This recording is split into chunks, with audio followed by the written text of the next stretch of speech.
बाड़मेर में आपने कैलाश चौधरी को समर्थन दे दिया। अपनी अपनी मर्जी है। उम्मीदवार भी तो बिना पूछे गया था, तो मैंने कोई समर्थन नहीं किया वहाँ। वो लोकल लेवल पे जो आरएलपी की टीम थी, मेरे आईडी पे आपको नहीं मिलेगा। मैंने मुख्यमंत्री अशोक गहलोत पहुंचे थे, उस सभा में भी आप गायब थे। अशोक गहलोत की जिस दिन सभा थी उस दिन परबतसर में मेरे 33 प्रोग्राम लगे हुए थे। जो विस्फोटक प्रचार अभियान वो नहीं हो पाया, क्या कांग्रेस आपका इस्तेमाल नहीं कर पाई सही से? बाकी मुझ मेरा चाहते तो 20, 21, 22, 23, 5 दिन में मैं 20-25 सभाएं कर सकता था। लोकसभा चुनाव के लिए राजस्थान में दूसरे चरण का मतदान कल होना है। प्रदेश की 13 सीटों पर मतदान होना है और देश भर में 88 सीटों पर मतदाता प्रत्याशियों के भाग्य का फैसला करेंगे। राजस्थान में किस तरह से 13 सीटों पर घमासान होने वाला है, क्या कुछ परिप्रेक्ष्य रहने वाला है, इस बारे में बातचीत करने के लिए हमारे साथ में आरएलपी सुप्रीमो हनुमान बेनीवाल मौजूद है। हनुमान जी, बहुत बहुत स्वागत है आपका। धन्यवाद सर।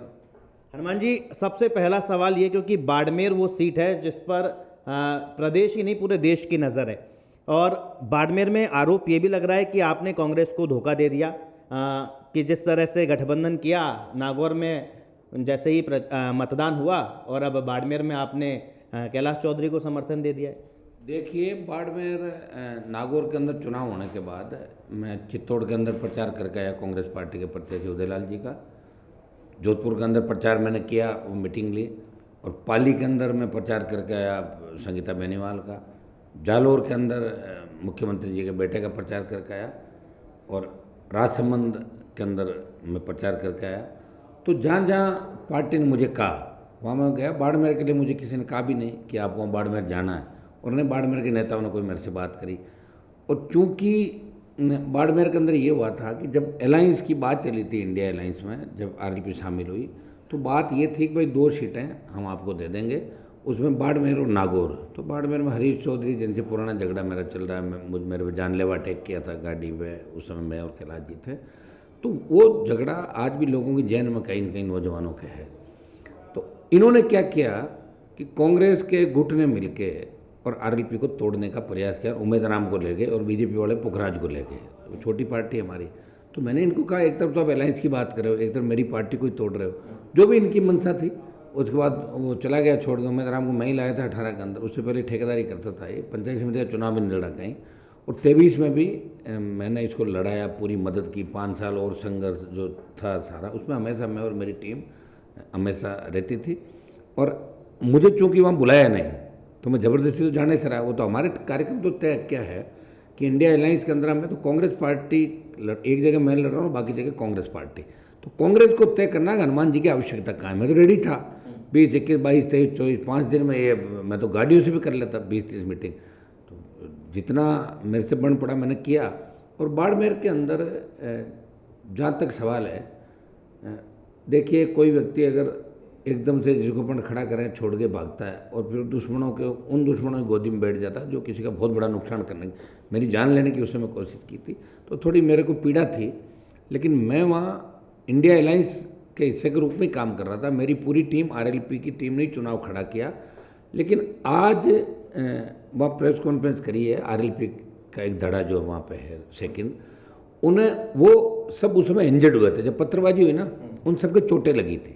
उनका ये कहना था कि हनुमान जी क्यों नहीं आए, और वो बीजेपी के साथ चले गए सारे के सारे। अपनी अपनी मर्जी से। उम्मीदवार भी तो बिना पूछे गया था, वो भी चले गए। तो मैंने कोई समर्थन नहीं किया वहाँ पे कि मैंने कोई समर्थन किया। वो लोकल लेवल पे जो आरएलपी की टीम थी, लोकल लेवल पे आरएलपी की टीम ने कैलाश चौधरी की आईडी पे मैंने देखा था। मेरी आईडी पे आपको नहीं मिलेगा। मैं जब इंडिया अलायंस में हूँ तो मैं कैसे समर्थन कर सकता हूँ, आप मुझे बताएं। आप पार्टी के सुप्रीमो हो, आपसे बिना पूछे कार्यकर्ता कुछ चीज़ें कर रहे हैं, तो ये पार्टी के हित में तो नहीं है। उम्मीदवार मुझे बिना पूछे गया तो मैं निकला थोड़ी पार्टी से। अभी मेरी पार्टी में बोल रहा हो, आरएलपी में बोल रहा है, कांग्रेस में ही है। ये दुर्भाग्य है कि मतलब इस तरह व्यक्ति को खुद छोड़ के इस्तीफा देकर उसके बाद जाना चाहिए था, लेकिन चला गया। इसी तरह ये बच्चे चले गए, अभी सारे साथ चले गए। इनके क्या कि आगे के खुद के समीकरण तय करते हैं ये लोग। मेरे जैसे उदयलाल डांगी छोड़ के चला गया, पुखराज गर्ग चला गया, उम्मीदवार, ऐसे 15-20 लोग। तो आरएलपी तो ट्रेनिंग स्कूल है, ये लोग ट्रेनिंग लेने के लिए आते हैं और बाद में धोखा देके भाग जाते हैं। तो बच्चे रिएक्ट कर रहे हैं। अब मेरे पास समय नहीं कि मैं जाके प्रचार करूं। अगर 2 दिन पहले बात होती तो मैं प्रचार के लिए जाता। अब मैं इस पचड़े में ज़्यादा बाड़मेर वाले में पड़ना नहीं चाहता। लेकिन कैलाश चौधरी तो आपका आभार जता रहे हैं अपने सोशल मीडिया अकाउंट पर कि आपने उनका साथ दिया, उसके लिए बहुत बहुत आभार। वो एनडीए में पिछली बार कैलाश जी उम्मीदवार के सामने 3rd नंबर थे 18 के चुनाव के अंदर, 2nd उम्मीदवार हरीश जीता था। तो कैलाश जी को एमपी का टिकट देना मेरी भूमिका थी 19 के अंदर। वो जब गठबंधन हुआ तो मुझे 2 सीट पार्टी दे रही थी, मैंने कहा एक मुझे नागौर ही लड़ा दो और वो कैंडिडेट मेरी इच्छा के लड़ा दो, सिंबल आपका रख लो। तो कैलाश चौधरी को उम्मीदवार बनाए, उनसे मेरे अच्छे रिश्ते हैं भाई। ऐसा मेरे रिश्ते सबसे अच्छे हैं, लेकिन उस समय मेरी जान लेने का प्रयास किया गया था। मेरे बच्चे अगर आमने सामने हो जाते, कोई मर जाते लोग, तो क्या होता। वो हरीश का भाई और 200-300 लड़के थे पत्थरबाज, जो गैंगस्टर टाइप के। अब उनके साथ हनुमान बेनीवाल कैसे बैठ सकता है, बताओ मुझे। या तो फिर कोई दिल्ली का नेता हमें फ़ोन करता कि आपको रैली करनी बाड़मेर के अंदर, मैं करके आ जाता। हमें तो किसी ने कहा नहीं, उन्होंने कहा भाई साहब हमें रैली करो। कल हेमाराम जी का टेलीफोन जरूर आया था कि रोड शो है, तो रोड शो में हरीश के साथ थोड़े खड़ा रहूँगा, मैं रह ही नहीं सकता। ऐसे तो हर किसी के साथ मेरी और क्या पहचान, यही तो है कि जिनसे मेरी दुश्मनियाँ हैं वो जब तक पूरी नहीं होगी मैं वहाँ जाके बैठ नहीं सकता दुश्मनों घरों पे। तो वसुंधरा जी से मिल लूँ, कौन मना कर रहा मुझे। वसुंधरा झगड़ा किया मैंने 20 साल तक, सब लोग चले गए शरणम गच्छा में, लड़ रहा हनुमान बेनीवाल अकेला। पार्टी बना के राजस्थान में मैं ही लड़ा हूँ, कुछ उसूल मेरे भी हैं, मैं वहाँ किसी को वोट की अपील नहीं कर रहा हूँ। और अपनी आईडी पे अगर वो डालना तो उम्मीदवार भी डाल दे, कौन मना कर रहा है उसको, वो भी डाल दे, मेरे वहीं से तो गया है। मैंने वहाँ पे किसी को ये नहीं कहा कि आपको ये करना वो करना। वो जो टीम है वहाँ पे जो मेरे लिए काम कर रही है, वो गजेंद्र वगैरह उम्मीदवार को मेरे पास यही लाए थे। हेमाराम की मदद करी मैंने, पिछली बार 18 में हार जाता हेमाराम, मदद करी मैंने। वहाँ जाके कहा कि जो सिंबल लेके भागा है लड़का ठीक नहीं, हेमाराम को वोट करो। देखो ये जिंदा दिल मर्दानगी के उदाहरण होते हैं। अब मैं बाड़मेर में ये थोड़ी कह दूंगा कि जहाँ ठेका लेकर हरीश 10 रुपये के स्टाम्प पे लिखा के लाया, वो 20 रुपये पर लाया। या शेखावटी का एक लीडर और था समाज का, ये लेके आए, बोले साहब हम हनुमान जी पार्टी को हमने तोड़ दिया, इनके पास कुछ भी नहीं बचा। उनसे सर्टिफिकेट थोड़ी लेना मेरे को, मैं तो सर्टिफिकेट राजस्थान की जनता ने मुझे दे दिया ऑलरेडी। 4 बार विधायक, सांसद, 3 MLA, पार्टी बनी, सारा कुछ लड़ाइयाँ लड़ी। ये आपके सामने जब किसानों को आवश्यकता पड़ी सत्ता छोड़ी, जवान के लिए सत्ता छोड़ी, पहलवान बेटियों को न्याय दिलाया, महंगाई, स्टेट में भी पेपर लीक की घटनाएं हुई। जब कांग्रेस सरकार के मंत्री पर आरोप लग रहे थे तो हनुमान बेनीवाल की पार्टी सड़कों में लड़ रही थी। यहाँ कांग्रेस के खिलाफ लड़ रही थी, वहाँ दिल्ली के खिलाफ लड़ रहा हूँ मैं। और उन लोगों ने जो समर्थन दिया है वो उनके लोकल इश्यू है, सारे इंजर्ड थे उस समय, जानलेवा हमला हुआ था, उनकी एक ही पीड़ा थी। मैं अगर कह दूँ तो भी नहीं माने वो लोग, अपने हिसाब से उन्होंने दिया। मैं देख रहा था कैलाश चौधरी को बुला कर उन्होंने सपोर्ट किया, तो उसका इलाज मेरे पास नहीं कुछ भी। तो क्या लगता है कि आरएलपी के जो कार्यकर्ता है लगातार जो बाड़मेर में काम कर रहे हैं, वो दिल से उम्मीदवार के साथ में नहीं जुड़ पाएंगे जिस तरह आपने बताया? उम्मीदवार तो आरएलपी का ही था ना भाई। ऐसा था कि उम्मीदवार को अगर एमपी बनना था तो मैं उसके लिए तो गठबंधन में दूसरी सीट मांग रहा था, 2 दिन वेट कर लेता। यही सवाल है। हाँ 2 दिन वेट कर लेता, जल्दबाजी ज़्यादा कर ली, पार्टी तोड़ के मेरे जो दुश्मन थे उन दुश्मनों की गोदी में बैठ गया जाके। ये इनको अखर रही है बच्चों को, इसलिए कुछ बच्चे आज हो गए। मैंने नहीं कहा, अपने मन से ही कर रहे हैं वो लोग।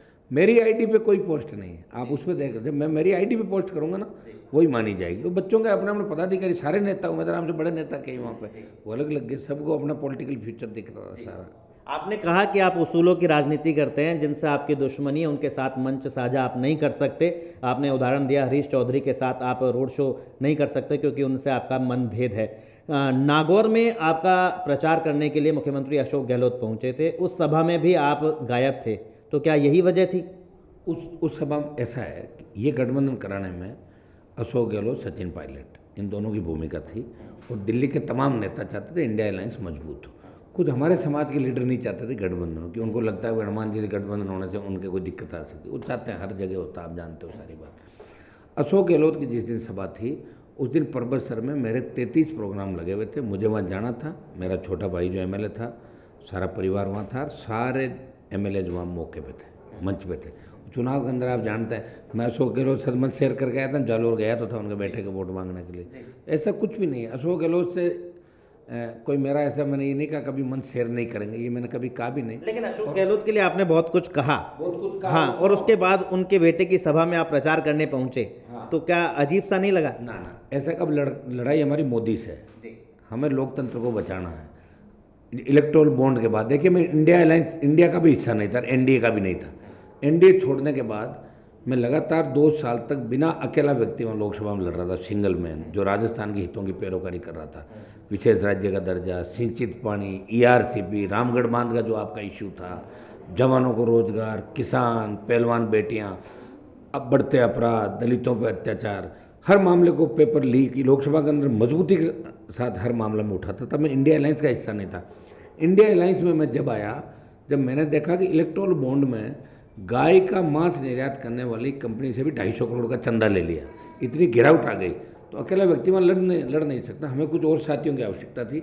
अकेला जीत भी जाता तो मैं क्या कर लेता, अगर मैं लड़ लेता और मैं MP बन भी जाता तो अकेला वहाँ मैंने देखा पार्लियामेंट में कुछ नहीं कर सकता आदमी। तो इंडिया अलायंस के साथ मिलके और NDA का मुकाबला हम करेंगे, इसलिए इंडिया अलायंस का मैंने साथ दिया यहाँ पे।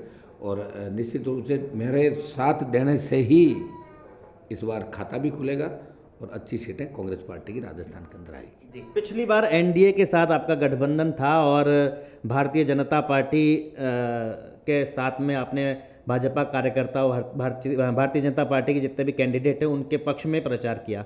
इस बार कांग्रेस के साथ में आपका गठबंधन हुआ है, लेकिन हम देख रहे हैं कि उतना जो प्रचार अभियान है, जो विस्फोटक प्रचार अभियान, वो नहीं हो पाया। क्या कांग्रेस आपका इस्तेमाल नहीं कर पाई सही से? नहीं कर पाई। कांग्रेस में कई लोग हैं ना, कई तरह के लोग हैं। कई ये चाहते हो हनुमान जी ज़्यादा प्रचार नहीं करें, शायद उनका कद छोटा हो जाए, है ऐसे दिमाग में होगी कोई बात। बाकी मेरा चाहते तो 20, 21, 22, 23, 5 दिन में मैं 20-25 सभाएँ कर सकता था। भाई साधन तो उनको ही मुहैया करवाना था, क्योंकि आदमी गाड़ी से सभा करे तो 2 से ज़्यादा नहीं, हेलीकॉप्टर से 5 सभा रोज ही कर सकता। 2 दिन, एक दिन हेलीकॉप्टर मेरे पास आया था, एक दिन तो मैंने 5 सभाएँ 4-5 सभाएँ करी, कुछ रोड शो किए, कुछ वैसे किया। तो जितना उपयोग मेरा लेना चाहिए था, हो सकता है कि उनकी जो भी मंशा थी, मेरी लड़ाई तो मुझे ये था कि वोट का बंटवारा नहीं हो और राजस्थान में भाजपा को रोकें, इसलिए हमने इंडिया अलायंस का साथ दिया। इंडिया अलायंस का मैं हिस्सा बना। जितना प्रचार बीजेपी ने 16 सीटों पर कराया, कांग्रेस अगर चाहती, दिल्ली का नेतृत्व चाहता तो मैं बाड़मेर भी जरूर जाता, लेकिन बाड़मेर में 3 लोगों ने मेरी पार्टी को तोड़ने की कोशिश की ना। एक हाथ से तो गठबंधन, दूसरे से क्रोध चलाना, ये काम किया था ना कुछ लोगों ने। फिर भी मैंने अलायंस किया, इसलिए अलायंस किया कि भाजपा को हमें रोकना था।